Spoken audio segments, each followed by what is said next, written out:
Vot siit tuli see käivitada see Achilles launch, Achilles osteorokood, aga ennem tuleb ta teile arvutisse salvestada.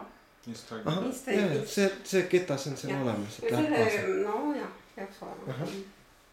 Nii, nüüd siin on tal on nagu see, spikker on siin kõrval, et me võtame selle uus patsient, new patient. Nii, klõpsame.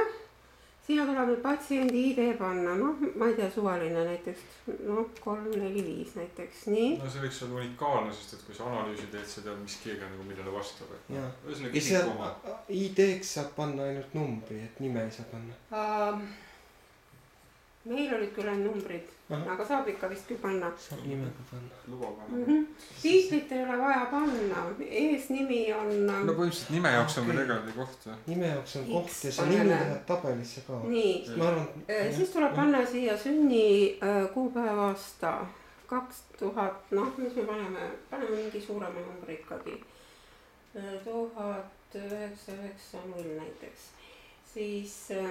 See on üsna noor, paneme natuke vanema, siis ta on 1970. Aga kui tähtis see on, et vanus on? Selles mõttes, et ta hiljem, tähendab vanuse järgi, ta võrdleb kuni 35, 20 kuni 35 on nagu noor inimene, aga kui see mõõdetav on vanem, siis ta annab nagu võrdluse, et tema vanusele taandatud, mis on tema see... Aga nemad seal on küll alla 20 kõik, et...